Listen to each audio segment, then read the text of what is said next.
किसान भाइयों बहनों, हमारी वर्तमान सरकार लगातार जैविक खेती की ओर आप सभी को प्रोत्साहित कर रही है। जैविक खेती हमारे कई किसान भाई बहन अपनाकर आज के समय में फसलों का अच्छा उत्पादन प्राप्त कर रहे हैं, साथ ही साथ अपनी मिट्टी की उर्वरा शक्ति को भी बढ़ा रहे हैं। आइए आज आपकी मुलाकात करवाते हैं राजस्थान के एक ऐसे ही सफल किसान से जिन्होंने जैविक खेती को अपनाया और फसलों का अच्छा उत्पादन प्राप्त करके दूसरे किसानों के लिए भी आज प्रेरणा स्रोत बने हैं। आइए देखते हैं उनकी कामयाबी की ये कहानी।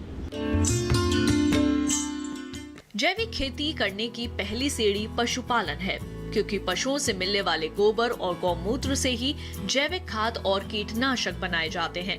यही वजह है कि ज्यादातर किसान पशुपालन करते हैं, या ये कहें कि ज्यादातर पशुपालक जैविक खेती करने लगे हैं। यही वजह है कि राजस्थान की धरती को उपजाऊ बनाने में पशुओं का विशेष योगदान है। इस महत्वपूर्ण बात को किसान तेजी से अपना रहे हैं और जैविक खेती से भरपूर पैदावार ले रहे हैं। ऐसे ही एक किसान है रंजीत सिंह, जो गौपालन के साथ कृषि में भी लाभ कमा रहे हैं। कैसे, आइए जानते हैं। हम पशुपालन भी करते हैं और खेती भी करते हैं, और गायों में हमारे एचएफ है और साहिवाल है, गिर है और नागौरी है, भैंस भी रखते हैं। पशुपालन से हमें दूध मिलता है, मक्खन मिलता है और सेहत के लिए ये भी अच्छा है। और हमारी जो फसल करते हैं तो फसल में गेरने के लिए जो खाद है वो पशु से मिलती है। अगर अच्छी खाद मिलेगी तो अच्छी पैदावार मिलेगी। और हम देसी गाय की गोबर और गूंद से ही खेती कर रहे हैं। जैसे देसी गाय के गोबर से गंजीवामृत बनाते हैं, वो जो केमिकल वाले जो डीएपी डालते हैं उसी जगह हम गंजीवामृत डालते हैं, और गंजीवामृत का रिजल्ट डीएपी से भी अच्छा रिजल्ट है। और गूंद से जीवामृत बनाते हैं, गूंद और गोबर दोनों से जीवामृत बनाते हैं, वो भी फसल के अंदर स्प्रे भी करते हैं और वो ज़मीन में भी चलाते हैं। उससे जीवाणु से पोषक तत्व जो फसल को चाहिए वो मिल जाते हैं। और जो हमारी खाद है वो भी जीवामृत डालने से एकदम तैयार हो जाती है, तो फसल के लिए अच्छी रहती है। और जो फसल के लिए कीटाणु के लिए जो दवाई बनाते हैं वो 10 बन्नी अर्क बोलते हैं, वो 10 भांत के कड़े हुए पत्ते लेते हैं, वो डालते हैं। देसी गाय का गोंद डालते हैं, उससे वो बनाते हैं। जो मेथी का अल है, जो इल्ली है, वो से भाग जाती हैं। और एक पंचगव्य भी बनाते हैं, जो फसल में थोड़ी नाजुक सुगंधित हो और बढ़वार भी अच्छी हुए। गाय को दुलार कर रहे हैं ये है किसान रंजीत सिंह। उनके पास करीब 25 देसी नस्ल की गायें हैं, जिनसे भरपूर दूध उत्पादन मिलता है। वे बताते हैं कि वर्ष 2013 से वे जैविक खेती कर रहे हैं। जैविक खेती को अपनाने के लिए रंजीत जी ने प्रशिक्षण लिया, जिसमें तरह तरह के जैविक खाद और कीटनाशक बनाने की जानकारी दी गई। वे जैविक रूप से हर सीजन में अलग अलग फसलें लेते हैं, जिसमें रबी, गेहूं, जौ, चना और मेथी, खरीफ, बाजरा, मूंगफली, ज्वार और ग्वार, जायद, सब्जी फसलें और तरबूज की फसलें लेते हैं। वे बताते हैं कि राजस्थान में पानी की समस्या से निजात पाने के लिए वे फव्वारा और ड्रिप सिंचाई विधि का प्रयोग करते हैं। इन विधियों से फसल को पर्याप्त पानी भी मिल जाता है और भरपूर पैदावार भी मिलती है। रंजीत जी मल्चिंग का इस्तेमाल भी करते हैं, जिससे खरपतवार पर आसानी से नियंत्रण किया जा सकता है और उपज की गुणवत्ता बनी रहती है। रंजीत मानते हैं कि खेती और पशुपालन के बीच एक सिस्टम काम करता है, जिसमें बाहर से कुछ लाने की जरूरत नहीं होती। उनके इस सिस्टम को समझने कई किसान उनके पास जानकारी लेने आते हैं।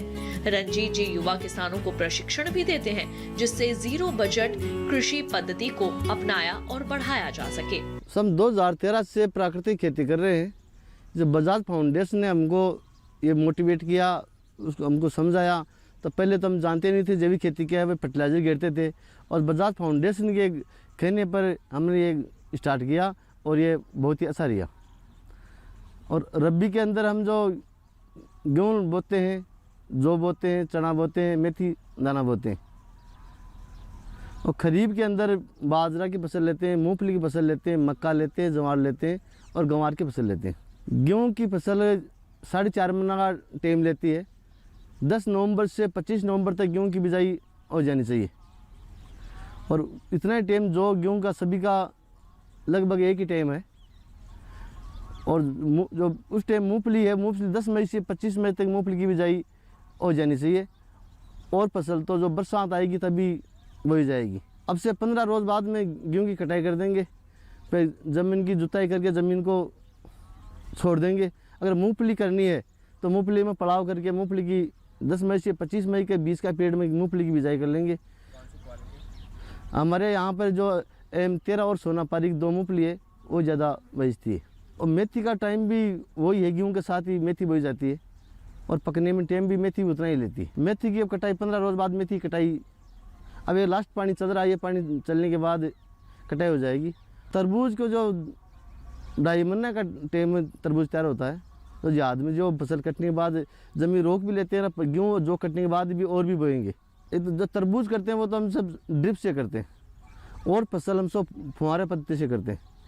और ड्रिप से कम पानी लगेगा, तरबूज में रोग कम आएगा और मेहनत भी बार बार फुहारा नहीं मिलने पड़ेगा, बेलू तले कुचली जाएगी। ड्रिप होगी तो वो दिक्कत नहीं आएगी। और मल्चिंग इसलिए लगाते हैं कि जो खरपतवार है वो ज़्यादा न हुए और मल्चिंग से जो तरबूज की है वो क्वालिटी भी अच्छी बनती है। सब पहले क्यारियों से फसल करते थे, जो 10 बीघा ज़मीन की प्यार करते थे तो फुहारों से हम उसके 40 बीघा प्यार कर लेते, इतनी ज़्यादा कर लेते। और जो हम लोग खेती करते हैं तो इसमें जो और गांव के जो गरीब लोग हैं उसको यहाँ पे मजदूरी भी मिलती है, उसका भी हमारे खेती से चूल्हा जलता है। और हम जो खेती कर रहे हैं इसकी अच्छे तरीके को देख के SCR के लोग हैं वो भी यहाँ पे, जब शरद गोदा जी है वो भी यहाँ टीम लेके 3-4 रोज़ यहाँ पे ट्रेनिंग लेके गए थे। और लोग भी हमारे पास ट्रेनिंग लेते आते हैं। और कभी हमको जो बोलते हैं भाई आप किसानों को बता के आओ, तो हम जाके भी बता कर आते हैं। रंजीत सिंह जैसे किसान राजस्थान की कृषि को नए स्तर में ले जाने में मददगार साबित हो रहे हैं। वे मानते हैं कि जैविक खेती एक ऐसा विकल्प है जो राजस्थान में भी हरियाली लाने में संभव है।